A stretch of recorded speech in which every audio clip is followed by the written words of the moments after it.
आगे प्रसंग आता है, प्रतिबिंब को माखन खिलाना, डरना लीला। एक दिन श्री कृष्ण कन्हैया अपने आंगन में अपने छोटे छोटे पैरों से नाचते, मन ही मन खुशी से भरे कुछ मधुर मधुर गा रहे थे। उनके पैरों में मंद मंद नूपुर बाज रहे थे और सारे तन पर रत्नमय आभूषण चमक रहे थे। कभी कभी दोनों हाथ उठाकर गोरी काली गाय को पुकारते थे, कभी माखन लेकर अपने मुख में डालते हैं, कभी कभी खंभे में जो अपना ही प्रतिबिंब दिख रहा है उसे अपने से भिन्न अपना सखा समझ उसे माखन के लिए पूछते हैं। पूछा, सखा माखन खाएगा? दौड़े मैया के पास, माखन की मटकी पड़ी थी, उसमें से थोड़ा माखन लाए और प्रतिबिंब के मुख में माखन दिया।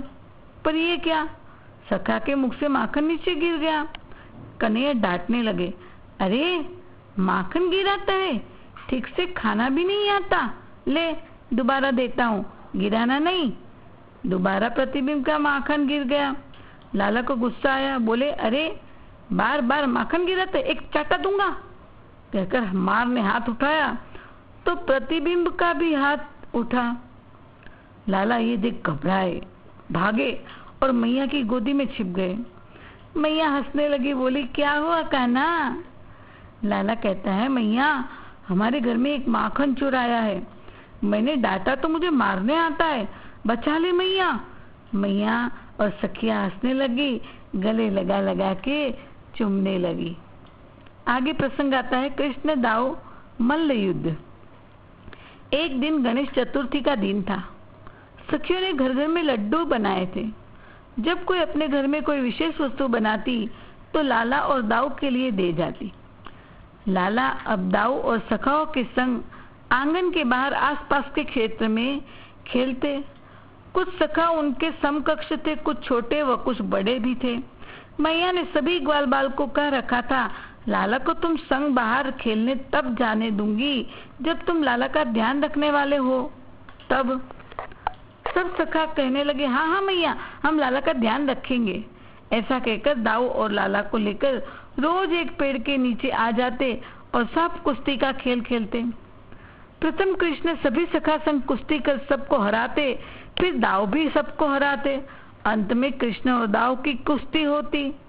मगर दाऊ कृष्ण को बहुत प्यार करते थे, इसलिए जानबूझकर हार भी जाते थे। और भी ब्रजवासी गोपी ग्वाले यह लीला देखने इकट्ठे हो जाते।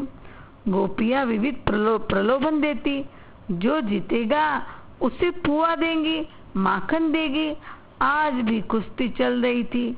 बच्चों ने गोपियों के हाथों में लड्डू देखे। सखियों ने सभी बच्चों को दो दो लड्डू दिए। लाला दाऊ और मांगने लगे। सखी बोली, प्यारे तुम दो भाई कुश्ती करो, जो जीतेगा उसे 10-10 लड्डू देगी। बस फिर क्या था, लड्डू के लोभ में दोनों भाई भिड़ गए। भुजा को ठोके, ताल को ठोके, दोनों बंधु शोर करे। ग्वाले नाचे, गोपी हर से, जय जय जय जय का शोर करे। जी जय जय जय जय शोर करे। दो बलवंता ना है डरंता, लिपट चिपट कर कुश्ती करे। गगन मंडल पर देवता देखे, पुष्पों की बौछार करे। जी पुष्पों की बौछार करे। मैया को पता चला, दौड़ी दौड़ी आई, दोनों भाई को अलग किया। सखियों को डांटने लगी, लज्जा नहीं आती, बालक कितने छोटे हैं, चल लाला मैं लड्डू दूंगी। जब ऐसा कहा, लाला कहते, नहीं मैया, मैं तो दाऊ को जीत कर इन सखियों से लड्डू लूंगा। सखी कहती, लाला को लड्डू लो दाऊ, लड्डू तुम लो, दोनों जीते, दोनों बलवान हो। सारे सखा कृष्ण बलराम की जय, कृष्ण बलराम की जय। दाऊ जी के भैया किशन कन्हैया, जसोदा के छैया किशन कन्हैया, पूतना बधैया किशन कन्हैया। ऐसे नाचते नाचते नंद भवन में आए। सभी सखा मंडली को भी मैया ने बैठाकर लड्डू खिलाए। बोले कृष्ण बलराम की जय। आगे प्रसंग आता है, चोटी कब बढ़ेगी। मैया को सदा कृष्ण के स्वास्थ्य की चिंता रहती। कन्हैया को मैया गंगी गाय का दूध पिलाती थी, वो भी कच्चा, यानी स्तन से निकला तुरंत का कच्चा दूध पीने से स्वास्थ्य अच्छा रहता है। बलदाव का तन भारी था, उनके लंबी चोटी थी, गोरे और सुंदर थे। मैया सोचते मेरा लाल भी बलराम जैसा मोटा तगड़ा हो जाए, अतः उन्हें दूध पिलाने बड़े नाटक करने पड़ते। कृष्ण को माखन रोटी ज्यादा अच्छी लगती, दूध पीने का आलस करते, अतः मैया ने दूध पिलाने उपाय ढूंढा। कन्हैया सदा कहते, मैया दाव की चोटी कितनी लंबी है, मेरी चोटी कब बढ़ेगी। एक दिन कन्हैया माखन रोटी मांग रहे थे और मैया ने दूध लाकर दिया। तब कन्हैया कहने लगे, मैया अरे मैया मैया मेरी चोटी कब बढ़ेगी। मैया कब ही बढ़ेगी चोटी, मैया कब ही बढ़ेगी चोटी। कितनी बार मोही दूध पियत भई, यह जो है छोटी, मैया कब ही बढ़ेगी चोटी। तू जो कहती बल की बेनी, जो हूँ लंबी मोटी, मैया कब ही बढ़ेगी चोटी। काढ़त गुथत नहवावत, नागिनी सी भुई लोटी, मैया कब हो बढ़ेगी चोटी। इसका अर्थ है, अरे मैया तेरे कहे अनुसार चोटी बढ़ाने के लिए कितना समय हो गया। मैं कच्चा दूध गाय का पीता हूँ, पर मेरी चोटी आज भी छोटी की छोटी बनी हुई है। तू तो कहती थी कि मैं दूध पीऊंगा तो मेरी भी चोटी बलदाऊ जैसी मोटी और लंबी चोटी हो जाएगी। और निरंतर काढ़ते गुथते नवान से मेरी चोटी दाव के समान काली मोटी नागिन के समान धरती पर लौटने लगेगी। परंतु ऐसा तो हुआ नहीं।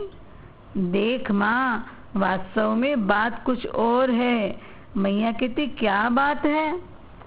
कान्हा कहते हैं, काचो दूध पियावती पची पची, देती न माखन रोटी, मैया कब ही बढ़ेगी चोटी।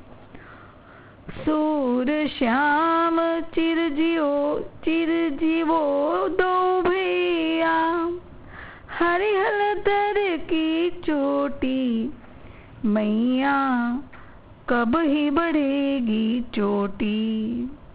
अरे मैया तू मुझे कच्चा दूध पिलाती है, जबकि कच्चा दूध पीने की मेरी तनिक भी रुचि नहीं, और जिसमें मेरी रुचि है वह माखन रोटी देती नहीं हो।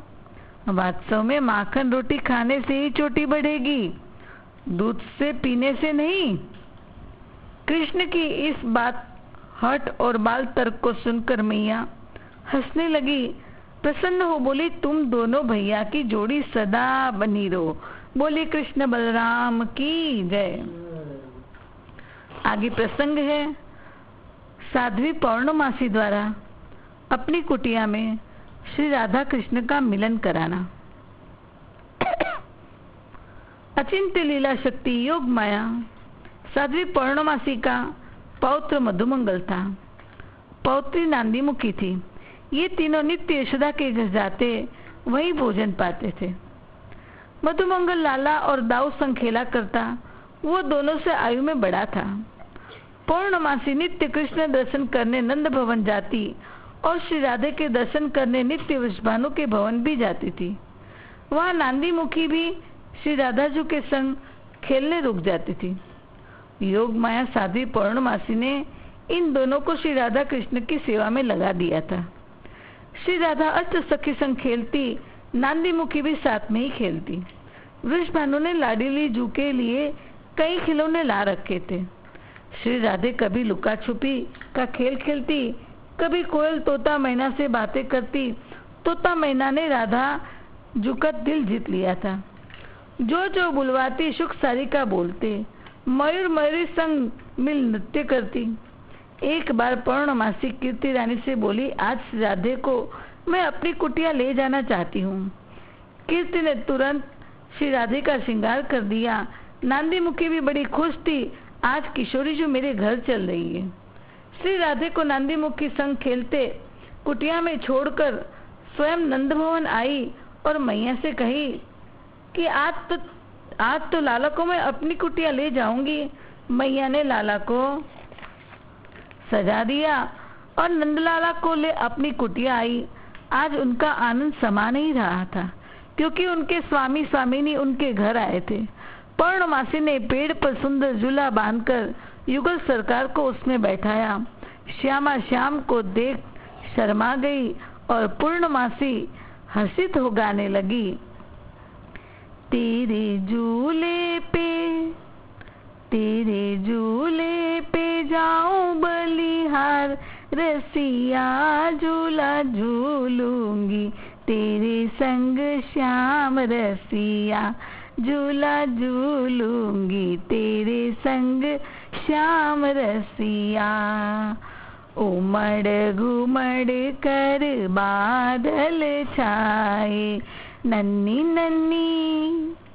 नन्नी पड़त फुहार, रसिया झूला झूलूंगी तेरे संग श्याम, रसिया तेरे झूले पे जाऊं बलिहार, रसिया झूला झूलूंगी तेरे संग श्याम, रसिया।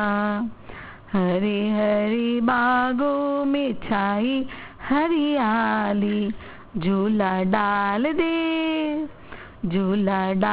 दे कदम की डाल, रसिया झूला झूलूंगी तेरे संग श्याम, रसिया तेरे झूले पे जाऊं बलिहार, रसिया झूला झूलूंगी तेरे संग श्याम, रसिया।